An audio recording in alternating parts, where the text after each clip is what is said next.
Kitab Yoel pasal yang ketiga ayat 9-10 menuliskan, "Maklumkanlah hal ini di antara bangsa-bangsa. Bersiaplah untuk peperangan. Gerakkanlah para pahlawan. Suruhlah semua prajurit tampil dan maju. Tempalah mata bajakmu menjadi pedang dan pisau-pisau pemangkasmu menjadi tombak. Baiklah orang yang tidak berdaya berkata, 'Aku ini pahlawan.'" Ada suatu maklumat yang datang dari sang raja, ditujukan kepada umatnya, kepada gereja Tuhan. Dan maklumat tersebut berbunyi, "Persiapkanlah dirimu. Akan ada peperangan besar yang datang. Suatu peperangan yang akan menghancur luluhkan semua orang biasa atau rakyat jelata. Karena itu harus terjadi perubahan mentalitas dan frekuensi kehidupan di antara jemaat atau orang percaya. Selama sekian waktu lamanya, orang-orang percaya telah dinina-bubukkan oleh banyak khotbah dan pengajaran tentang sukses, berhasil, kaya, dan diberkati. Sehingga saat mereka tiba-tiba dihantam oleh berbagai tantangan, pergumulan, tekanan hidup, dan berbagai jenis peperangan lain, korban pun segera berjatuhan. Selama sekian waktu lamanya, umat pilihan seperti dibawa mengarungi lautan kehidupan di dalam suatu kapal pesiar, di mana di sana hanya ada hal-hal yang menyenangkan dan menghibur. Semua boleh dilakukan selama hal tersebut dipandang benar atau baik oleh orang yang bersangkutan. Tidaklah disadari bahwa kapal pesiar rohani tersebut adalah sama seperti kapal Titanic yang hanya tinggal menunggu waktu untuk jadi tenggelam dan menciptakan banyak korban. Selama ini tidak ada upaya untuk memperlengkapi jemaat ataupun membangun kehidupan mereka di dalam firman. Tidak ada upaya untuk membawa orang-orang percaya hidup dalam kehidupan yang berasaskan sangkal diri, pikul salib, mengosongkan diri dari berbagai keakuan maupun ambisi manusiawi lainnya. Sehingga ketika terjadi kegoncangan dalam hidup mereka, semua berkat, kekayaan, keberhasilan, dan kesuksesan mereka jadi sama sekali tidak berguna. Malahan menjadi sumber celaka dalam hidup mereka. Pengkhotbah 5 ayat 13-14. Tapi inilah saatnya untuk gereja Tuhan mempersiapkan dan membangun jemaat. Mulai hidup dalam keakuratan dan bangkit sebagai para pahlawan. Yang pertama, para pemimpin atau pengkhotbah harus mulai mengubah frekuensi khotbah atau pengajaran yang selama ini mereka bawa di dalam gereja. Harus diganti dengan frekuensi suara Tuhan. Hari-hari ini, Tuhan sedang mempersiapkan, membangun kehidupan umat pilihan untuk melangkah dalam agenda kerajaan, destiny ilahi, atau tujuan hidup mereka. Saat seseorang mulai hidup sebagai prajurit, ia harus menyadari bahwa pola hidupnya harus berubah. Tidak bisa lagi seenaknya sendiri. Seorang prajurit diwajibkan untuk menyenangkan komandannya. 2 Timotius 2 ayat 3-4. Hidup hanya untuk mewujudkan perintah dari komandannya. Komandan tertinggi kita adalah Kristus sendiri. Sudah saatnya untuk dari mimbar gereja, suara dan keinginan sang komandan, yaitu Kristus, kembali diperdengarkan. Selama ini suara dan keinginan dari para pemimpin yang tidak lagi terhubung dengan sang komandan telah mengambil alih dan membajak suara dan keinginan hati dari sang komandan sorgawi. Ini saatnya para prajurit kerajaan sorga, yaitu seluruh jemaat dan para hamba-hamba Tuhan, kembali mengucapkan sumpah setia mereka hanya kepada sang komandan sorgawi, yaitu Kristus. Injil Matius pasal yang ke-16 ayat 24-26 mencatat, lalu Yesus berkata kepada murid-muridnya, "Setiap orang yang mau mengikut aku, ia harus menyangkal dirinya, memikul salibnya, dan mengikut aku. Karena barang siapa mau menyelamatkan nyawanya, ia akan kehilangan nyawanya. Tetapi barang siapa kehilangan nyawanya karena aku, ia akan memperolehnya.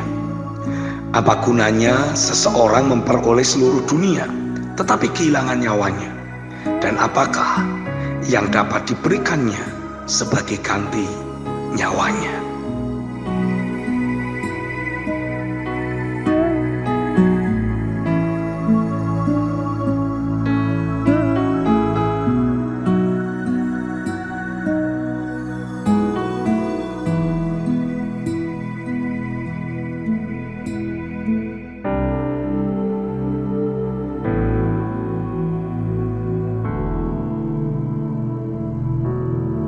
Dari message kemarin, kita mendapati bagaimana Tuhan menghendaki untuk gereja mengubah frekuensi rohani yang selama ini dipancarkannya.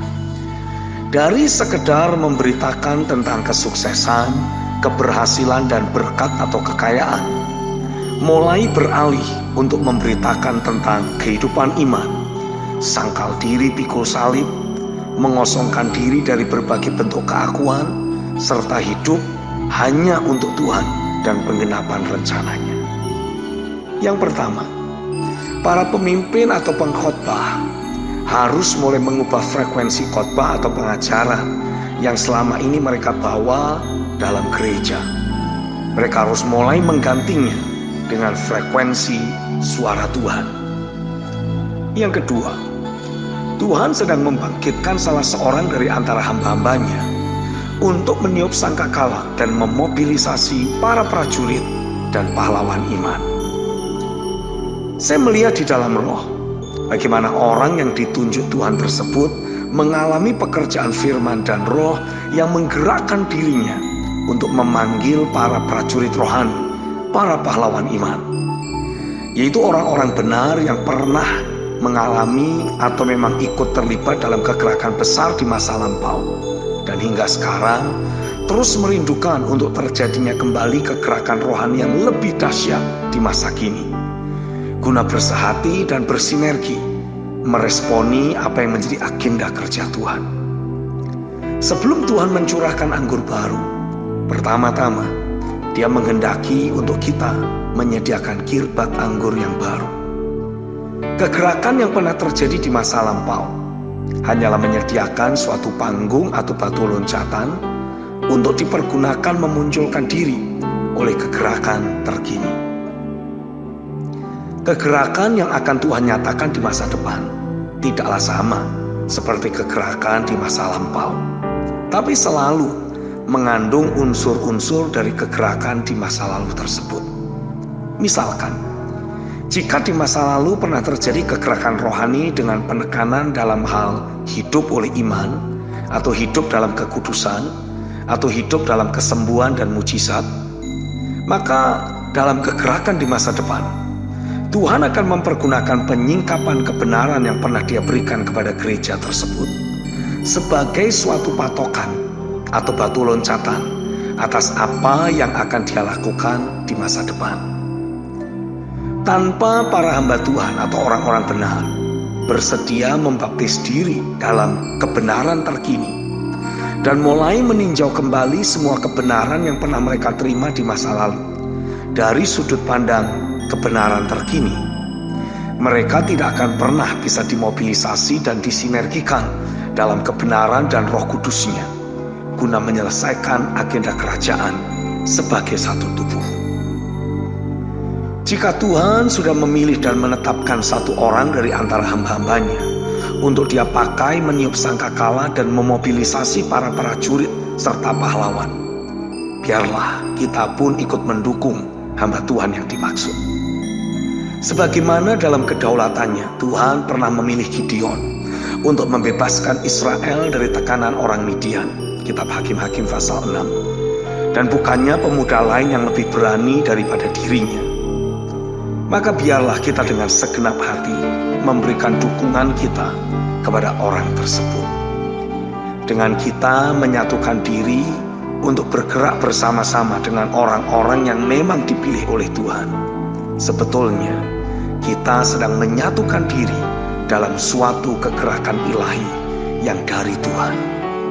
Alkitab menegaskan dalam kitab 2 Timotius 2 ayat 19-21.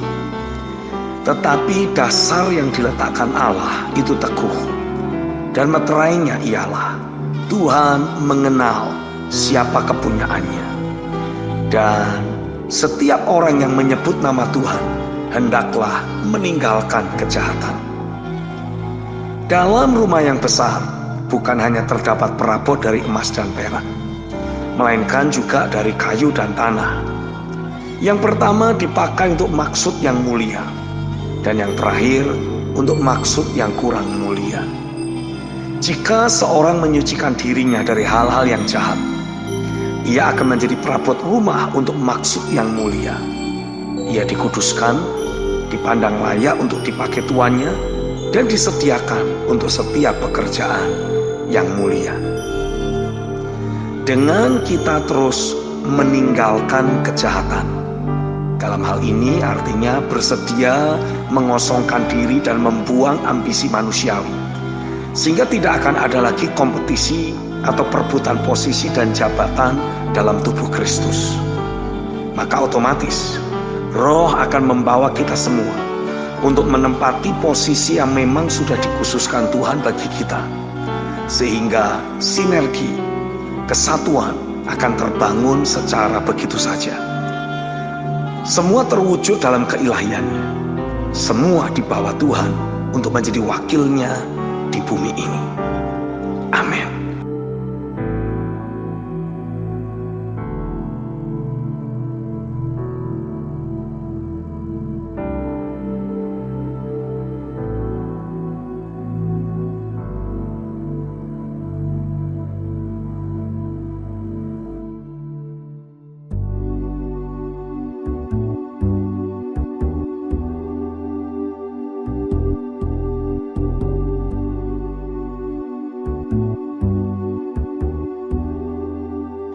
Message hari ini adalah merupakan penutup dari message 2 hari yang lalu.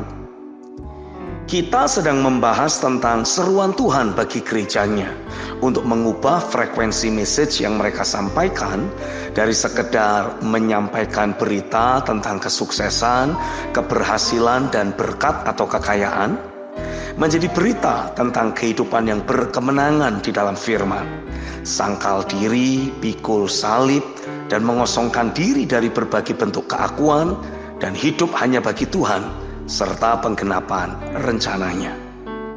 Yang pertama, para pemimpin atau pengkhotbah harus mulai mengubah frekuensi khotbah atau pengajaran yang selama ini mereka bawa dalam gereja. Harus diganti dengan frekuensi suara Tuhan. Yang kedua, Tuhan sedang membangkitkan salah seorang dari antara hamba-hambanya untuk meniup sangkakala dan memobilisasi para prajurit dan pahlawan iman. Yang ketiga, baiklah semua orang yang tidak berdaya mulai berkata, "Aku ini pahlawan." Ini saatnya untuk gereja Tuhan menjadikan pemberdayaan atau memperlengkapi hidup jemaat menjadi fokus utama dari berbagai aktivitas dan pelayanan para pemimpin. Selama ini ada banyak jemaat yang hidupnya hanya digembalakan, dalam arti diluruskan jalannya ke sorga. Sama sekali tidak diberdayakan atau diperlengkapi hingga kehidupan sehari-hari jemaat jadi berdaya guna buat kerajaan sorga. Selama ini ada banyak jemaat yang hidup sembarangan, hanya mengejar keberhasilan atau kekayaan atau kesuksesan pribadi belaka.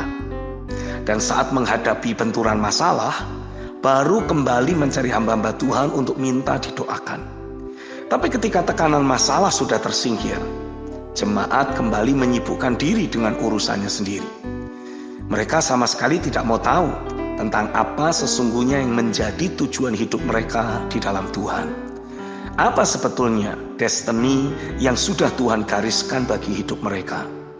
Sehingga keberadaan mereka tetap saja tidak berdaya ataupun berguna bagi kerajaan sorga. Tidak peduli seberapa besar kesuksesan yang sudah mereka raih di dunia sekuler. Dengan jemaat mulai diberdayakan, mereka mulai memberi diri untuk dilatih didisiplin hidup dalam firman, mengejar realita Tuhan, dan memberi diri untuk berfungsi dalam penggenapan rencana Tuhan. Maka saya yakin, secara perlahan namun pasti, segala aspek kehidupan mereka akan jadi makin ilahi. Mereka akan mengalami bagaimana kuasa firman dan anugerah yang bekerja dalam hidup mereka akan memposisikan keberadaan mereka untuk terus mengalami berbagai terobosan dan perbesaran kapasitas atau kemampuan atau kompetensi, sehingga otomatis keberadaan mereka di dunia sekuler juga terus di-establish oleh kedaulatan tangan Tuhan sendiri. Dan saat jemaat mulai menaiki anak tangga kesuksesan menurut dunia ini, tapi mereka mendapatkan promosi dengan cara mengikuti pola kerja Tuhan. Hidup mereka akan jadi lebih berdampak dan memunculkan pola hidup secara lebih maksimal. Keberhasilan yang mereka raih di dunia sekuler membuat pengaruh kerajaan sorga jadi menancap dengan lebih kuat lagi. Kehidupan sehari-hari mereka betul-betul menyatakan kemuliaan sorga. Mereka bukan lagi individu yang sekedar berhasil meraih kesuksesan dunia. Mereka adalah orang-orang benar yang memanfaatkan kesuksesan yang mereka terima dari Tuhan untuk menancapkan kuku pengaruh kerajaan sorga di bumi ini. Melalui keberadaan mereka inilah kemuliaan sorga akan jadi makin nyata dalam kehidupan sehari-hari, nyata dalam dunia sekuler. Kegelapan yang selama ini menguasai dunia politik, dunia bisnis, dunia kehakiman, dunia hukum, dunia pendidikan, dan berbagai aspek kehidupan lainnya akan mulai sirna. Kehadiran orang-orang benar yang dilatih, diperlengkapi untuk hidup dalam iman, telah menerangi semua areal kehidupan atau dunia tersebut. Dan kegelapan tidak berkuasa atas terang Tuhan. Kitab Mazmur pasal yang ke-85 ayat 9 sampai ayat yang ke-13 menegaskan, sesungguhnya keselamatan daripadanya dekat pada orang-orang yang takut akan Dia, sehingga kemuliaan diam di negeri kita. Kasih dan kesetiaan akan bertemu, keadilan dan damai sejahtera akan bercium-ciuman. Kesetiaan akan tumbuh dari bumi dan keadilan akan menjenguk dari langit. Bahkan Tuhan akan memberikan kebaikan dan negeri kita akan memberi hasilnya. Keadilan akan berjalan di hadapannya dan akan membuat jejak kakinya menjadi jalan. Saya percaya dengan setiap hamba-hamba Tuhan, setiap orang percaya melangkah meresponi panggilan Tuhan untuk mempersiapkan diri masuk dalam peperangan, bangkit sebagai para pahlawan, maka bumi ini, kehidupan sehari-hari di sekeliling kita tidak akan pernah sama lagi. Amin. Saya Stephen Agustinus. God bless you. Mari dapatkan renungan harian Pastor Stephen Agustinus yang akan membangkitkan dan menyegarkan roh Anda dengan cara mengetik nama, kota, dan nomor WhatsApp Anda. Kirim ke nomor 0888 6132 106. Kami ulangi di 0888 6132 106. Tuhan itu nyata dan Dia masih terus bekerja.